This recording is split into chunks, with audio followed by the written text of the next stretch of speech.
It's the Ross Tucker Football Podcast. Oh, yeah, it is. But it's not just any Ross Tucker Football Podcast. It is a Power Rankings Tuesday. Presented by DraftKings, America's #1 rated sportsbook app and DFS app. It's a new week, which means we'll have a new Spread the Word winner via social media. Easiest contest I'm aware of, just at Ross Tucker Pod, at Ross Tucker NFL. In particular, if you want a signed picture or press pass or football card, and I am racking up the awesome press passes, just go ahead and quote tweet any of the posts about the show. That'll help you quite a bit. Or you can also go ahead and share on Facebook. Those are the two I'm looking for the most. Sponsor confirmation email winner. It's a Madden. It's still a Madden, and it's dealer's choice. Any sponsor you hear me talk about, 10,000, Crocs, Babbel this week, how about ExpressVPN? Any sponsor you hear me talk about, or on the sponsors tab at rosstucker.com, send it to me, ross at rosstucker.com, and let me know if you want a PS4 or Xbox or whatever. And then I'm loving the YouTube shout outs. I'm loving interacting with you guys on the comments, the YouTube comments, which is awesome. Speaking of interaction, nothing better than our private Slack channel for the Tuckheads, the patrons, patreon.com/RT Media. How about some shout outs for Heath Coster, Joe Rodriguez, and Patrick Core as we continue to rack up the patrons. It's big show time. The Big Show. Morning, Ross. Let's talk about Monday Night Football. Chargers, 28, Raiders, 14. Justin Herbert, 3 touchdowns in the first half. Right. The game was delayed by 30-some minutes for lightning. Now, Brian, you've been to the stadium, right? Yes. I guess it's not like a hard roof. They call it a canopy, but I guess I'm confused. I guess they said they gave an explanation, but I didn't see it.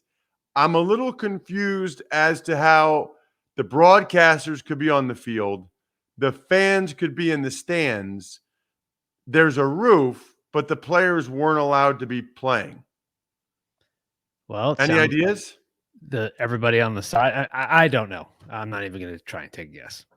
All right. I'm going to have to Google that, or maybe you guys can hit me up. I am sure, even though I was ripping it on social media at Ross Tucker NFL, I am sure there is some logical explanation. Although, quite frankly, with the taunting penalty on Darren Waller in the first half, and when they called a face mask on Neiman for the Chargers that clearly wasn't, I'm not so convinced there always is a logical explanation for things the NFL does at this point, unfortunately. I believe me, I wish there was, and I wish I had that confidence, but I'm just not sure I do. But anyway, lightning weather delay, which delayed what I think, Bri, is potentially the best uniform matchup in the NFL. I mean, those baby blue and yellow that the Chargers wore with the Raiders all white road uniforms, it is just spectacular as I post. If you guys think there's a better uniform matchup, I know our buddy Russell is really into uniforms, especially the Saints. You let me know, because I thought that was absolutely terrific last night. Chargers just jumped on them. Chargers marched for a touchdown to Parham on the first drive. Eckler was a big part of that touchdown drive on the ground. The Raiders' offensive line, especially in the first half, really struggled, especially the guards. I mean, they were just letting guys go free. They let Tranquil come on a blitz. They don't touch him. The right guard got bulled over. Simmons got bulled over by Jerry Tillery. Was not great up front for the Raiders. They were struggling with the Chargers pass rush. It could have even been worse, really, in the first half. Hunter Renfrow made an awesome play. Just terrific instincts and tackle on a fake punt. I don't even know how on that fake punt, the Chargers had a guy split wide and nobody was even covering him. Nobody was on him. Frankly, the Chargers should have thrown the ball earlier, let the guy catch it, and then maybe make a move on Renfro. But I don't know what the Raiders were doing, not having anybody on that guy. But Renfro, just the instincts, the football intelligence to see that unfolding, to make the big hit so that the guy trying to get it on the fake punt couldn't catch it. That was awesome. What wasn't awesome was the face mask and taunting penalties. Look, I am on record on this show as saying I understand why taunting is a point of emphasis, and I'm okay with it. I am. They've just gone way too far with it.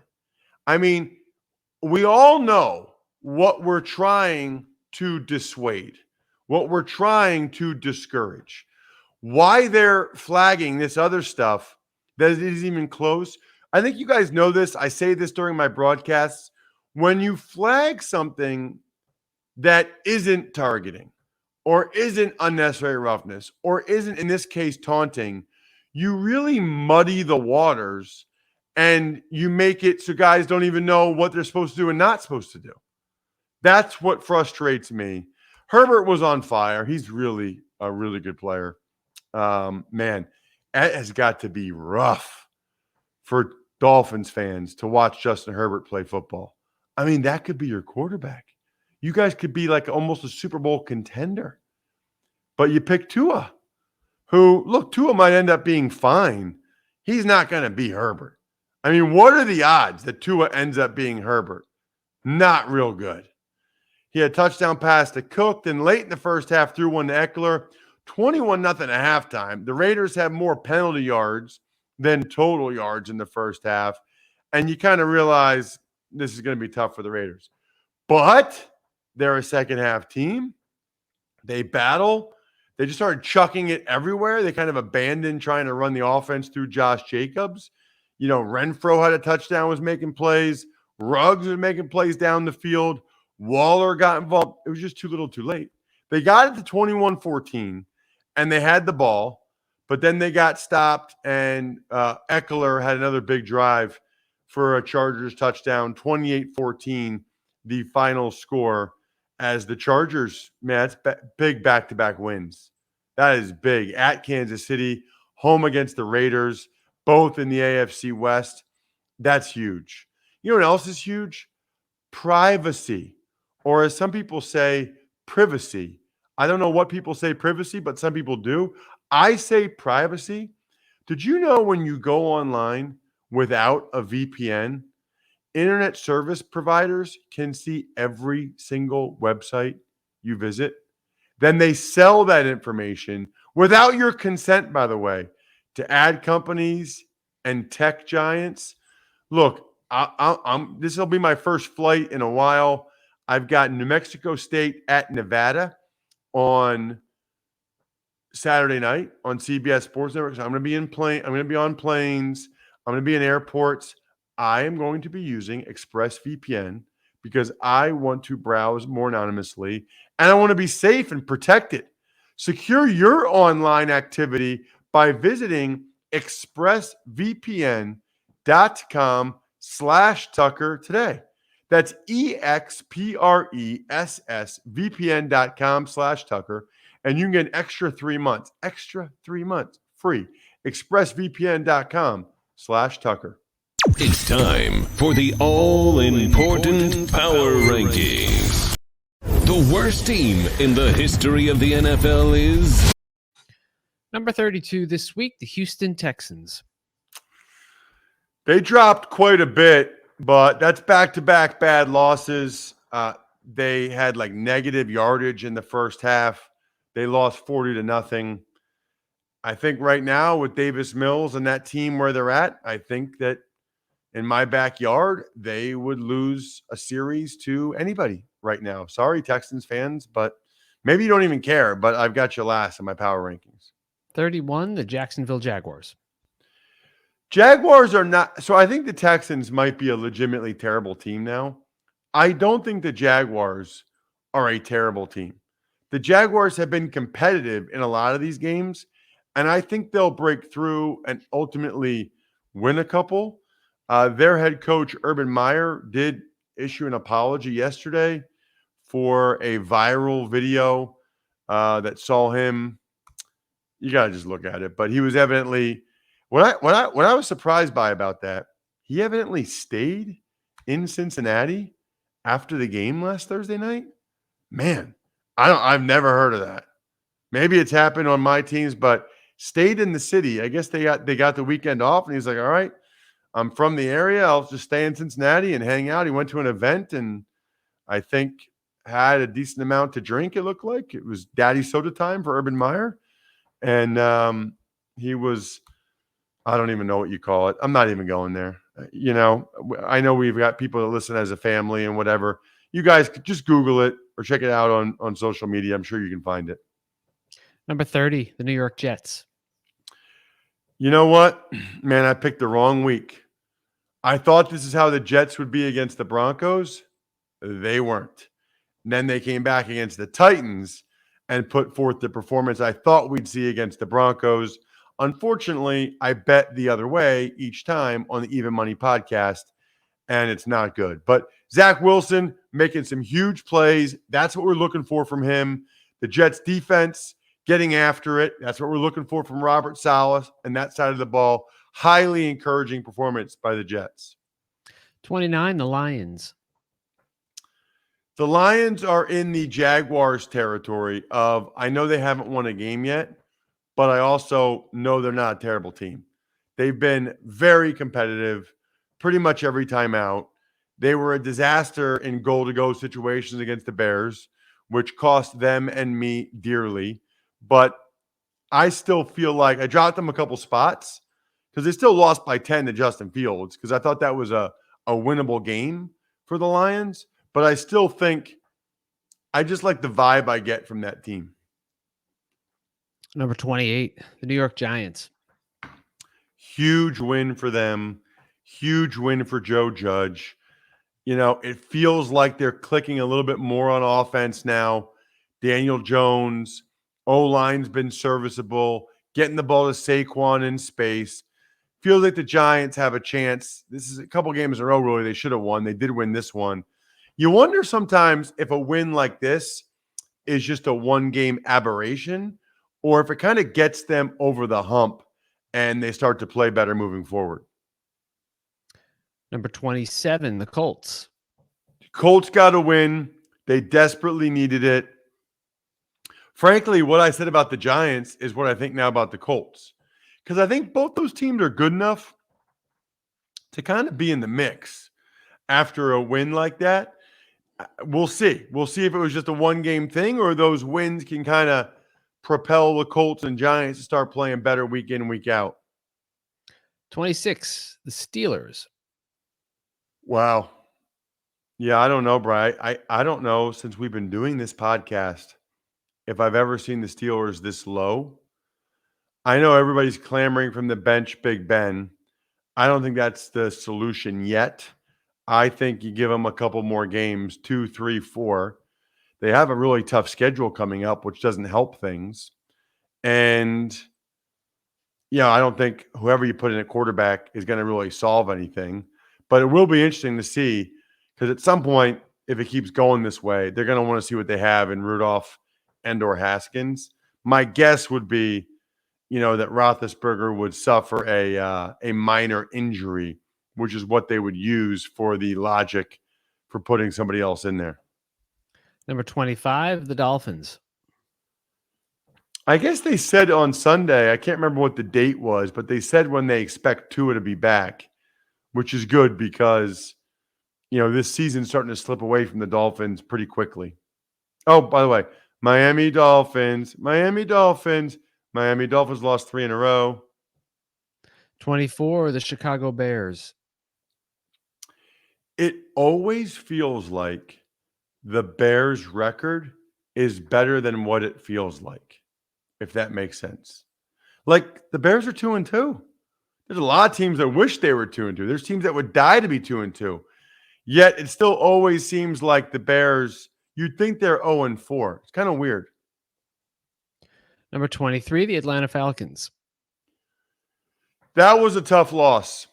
That felt to me like a swing game for the Falcons and Washington.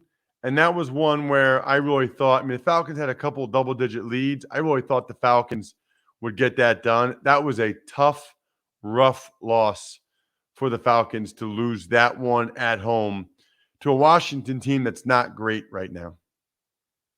Speaking of them, number 22, the Washington football team. Yeah, I mean, it's really sort of the exact opposite conversation of what I just had with the Falcons, which is that it was a huge swing game. The Washington football team needed that win to stay in the mix in the NFC East. It would have just felt much different if they lost that one. They were 1-3. Their only win was kind of fortunate against the Giants. So that was an impressive and a valiant comeback by Washington, although I still kind of feel like they're not really going anywhere until that defense starts to play better. Number 21, Philadelphia Eagles. So the good news for the Eagles is the offense got back on track and looked really good. They scored 30 points. Frankly, it should have been more than that. Hurts had a good day. The revamped O-line looked good.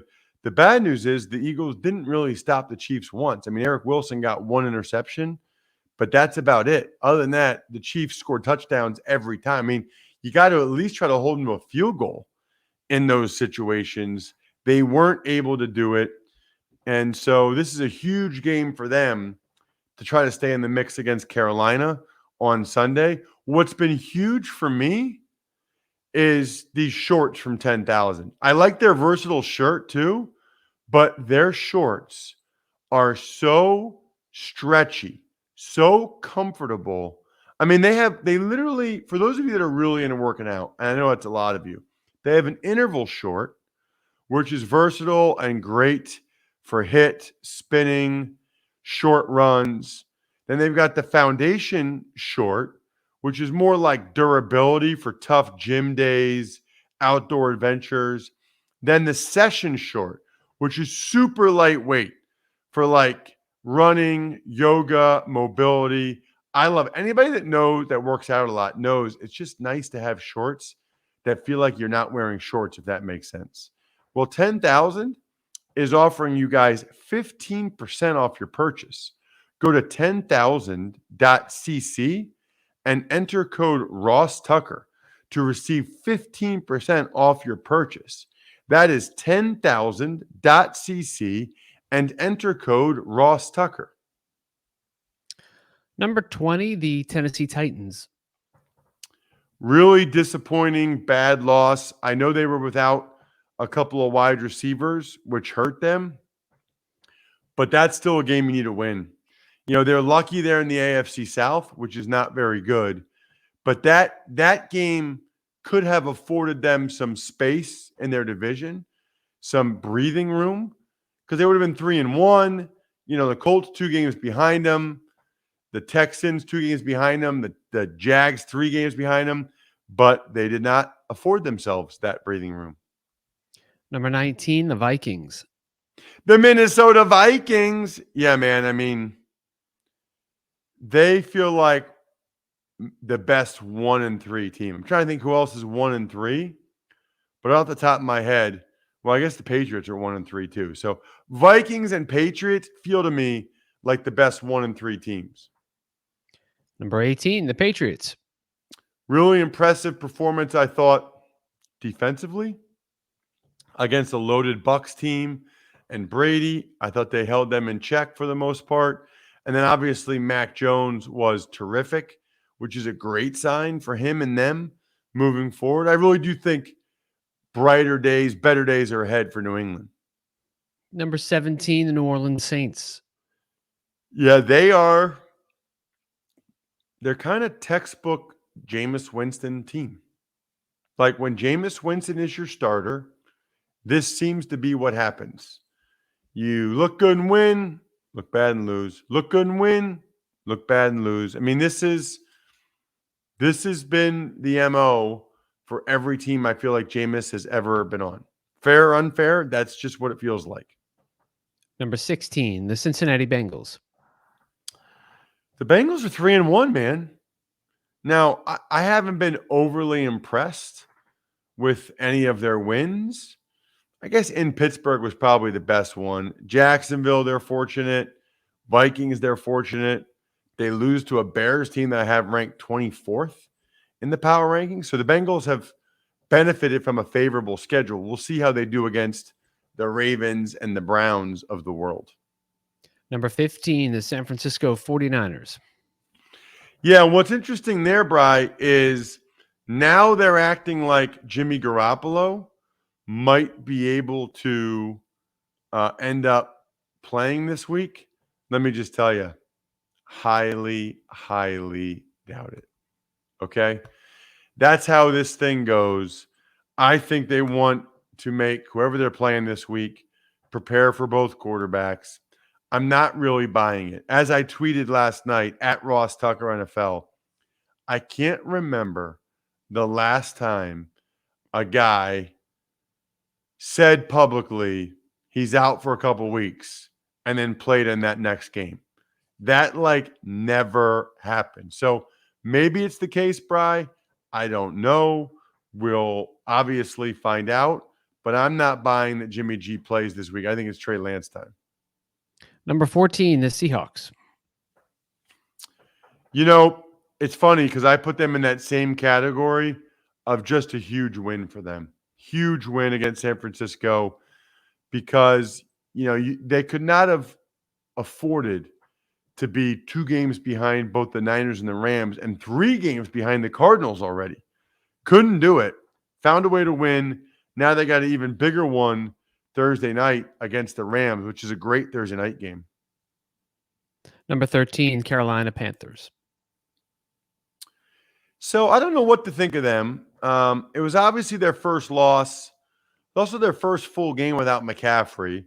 That's another one where the Panthers are acting like he might play in this game this week against the Eagles. I highly doubt that. When it's a skill guy like that and it's a hamstring or something like that, they usually err on the side of caution, and they should. You don't want that thing to be a nagging thing. I might be proven wrong, but I don't believe for a second that Christian McCaffrey plays in this game. Number 12, the LA Chargers. Go, Chargers, go. Los Angeles Superchargers, Los Angeles Chargers, Los Angeles Superchargers, Los Angeles Chargers. Man, I got to tell you, that does not have the same ring to it as San Diego. Is it the same amount of syllables? San Diego is 4. Los Angeles is 4. Why doesn't it roll off the tongue the same way, Bri? I'm not even going to go there. No, San Diego Superchargers, Los Angeles Chargers. Okay, I got it. It's just like the way I deliver it, I think. So I already kind of talked about them. Herbert's awesome. They've got a good team. Number 11, the Broncos. Dropped them a decent amount. They kind of got handled by the Ravens at home. And it makes you wonder if the Broncos are actually decent or if it was really just, that schedule they played the first 3 games. Number 10, the Raiders. The Raiders. So they still have some challenges, but I still think they're a good team. I mean, Carr still playing at a high level. That stadium, I thought they would be able to take advantage of it. 75, 80% Raiders fans last night. They didn't, but I still think the Raiders deserve to be in the top 10 based on what they did the first 3 weeks. I think Raiders, Chargers, Raiders, Broncos in a series would be interesting, but I'm still going to give them the slight edge. Number 9, the Dallas Cowboys. 3 in a row, and even their loss against the Bucs was the opener, and they played pretty well. And think about their wins: a 3-1 Chargers team, a 3-1 Panthers team, and they smoked the Eagles. Cowboys are a coming. Number 8, the Ravens. Ravens are kind of on a roll too after that opening night loss to the Raiders in overtime. Ravens could easily be undefeated. I mean, the Ravens just win, man. I mean, they easily could have lost the Chiefs game, easily could have lost the Lions game, but for some reason, John Harbaugh, it just seems like he finds a way to win. Vic Fangio, not happy with John Harbaugh running a play to try to get the 100 yards. I have mixed emotions about that. On the one hand, that streak probably means a lot to like the O-lineman, so I get it. On the other hand, it's kind of like a cheap way to keep the streak going, number one. But Fangio complaining about it, it's like, you threw a pass with 10 seconds left. I don't know that you should be complaining that much if they're going to run it with 6 seconds left. Number 7, the Green Bay Packers. Go, Pack, go. They're another one.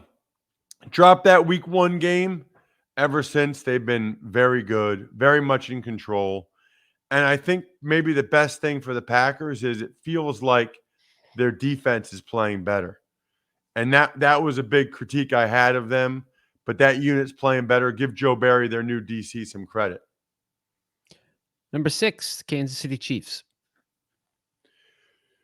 So I didn't move the Chiefs up or down, which I think is more relative to the other teams in front of them. But the Chiefs' defense is not good. I mean, the Eagles scored 30 points. It probably easily should have been over 40. The Eagles moved the ball at will on the Chiefs. They never punted. It was just a couple red zone things, mainly Eagles penalties. I mean, the Chiefs' defense is not enabling them to be a top 5 team right now. Number 5, the Cleveland Browns. So I think Baker Mayfield might be hurt. He did not look good at all in that game against the Vikings. As I always say, though, it's a really good sign if you don't play well as a team and your quarterback doesn't play well in the NFL and you still win. So kudos to Baker and the Browns for getting it done. But whatever he's got, he needs to get treatment on it and feel better. Look, October is fall car care month. Baker Mayfield needs to take care of himself and he needs to take care of his car. That means AutoZone is here to help you with your car's often forgotten upkeep and cleaning. Let me just tell you, I'm a huge believer in this. Huge believer. Because you know what you don't want? You don't want your car to break down as the weather gets worse. You don't want to have those kind of issues. Get the scheduled oil changes before the cold weather hits. Replace your air filters if you have to. Make sure you get the inspection. Make sure you get all of the preventative care. It works. They also offer free same-day pickup along with free next-day delivery. You can even order as late as 10 p.m. AutoZone is basically going out of their way to make this as easy as possible for you guys. Tune-ups are not only for your car, but they boost your confidence. Well, you guys know I'm driving all over the place every weekend. I cannot afford to have car issues. So this fall car care month, show your car you care and start by shopping your way at AutoZone.com. Get in the zone, AutoZone. Number 4, the Los Angeles Rams. Did you like that, Bri? That was awesome, Ross. That was like how the commercials are. Get in the zone, AutoZone. It's added value right there for AutoZone. So the Rams are still a very good team. They were due for a loss. I wasn't surprised by that at all. I am really mad I didn't take the Cardinals in the points on the Even Money podcast. That's it. All right. Number 3, the Bucks. So the Bucks stop here. You get it, Bri? Wow. Yeah. He's not even doing anything audible anymore, folks. For the thousands of you that listen only, you don't watch on youtube.com/RossTuckerNFL. He just gave like the saddest nod ever. You might have to check out our YouTube just to see Bry's sad, like not going to play along with my dad jokes recognition there. Listen, the Bucks are not quite where I thought they'd be, and I think the injuries on defense are a big reason why, but they're still one of the best teams in the NFL. Number 2, the Buffalo Bills. So I actually think the top 2 teams are, like right now, clearly the top 2 teams. The Bills are on a mission, so you better just listen. Wisen up, because they're all about kicking butt on the NFL field. Do you know what song that's from, Bri? No. Because you know it feels good. Yeah. Isn't that what it is? I don't know. How's it go? Better just listen. Wisen up, because I'm all about kissing good. No. It takes two to make a thing go right. That's what it's from. It takes two to make it out of sight. This is another one of those episodes where people are going to think I was drinking beforehand. I can assure you, I am not. Russ's number one team, which is totally meaningless, but it's fun and will get many of you incredibly annoyed, is... Number one this week, the Arizona Cardinals. The last undefeated team in the NFL, they went on the road and smoked my number one team before this. They got to be number one. I don't have a choice. You do have a choice when it comes to other things you do with your life. I have a couple recommendations. Number one, become a patron. If you love this show and listen every day, you would love being able to chat with other people just like you. Patreon.com/RT Media. You can even be an I Think We're Done Here member and get a shout out for your business at the end of every show. Pizza Boy Brewing, Sporticulture, Vision Comics with an X, HumanHeadNYC.com, SteakhouseSports.com. You can do that.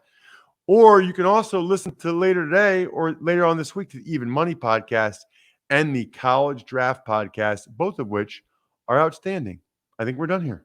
Thanks for listening to the Ross Tucker Football Podcast. Make sure to also subscribe to the Fantasy Feast, Even Money, Business of Sports, and College Draft. All available at Apple Podcasts, rosstucker.com, or wherever podcasts can be found. A lot of times on the show, I mentioned DraftKings. Here's what you need to know. You got to be 21 or older, New Jersey, Indiana, or Pennsylvania only. New customers only. Restrictions apply.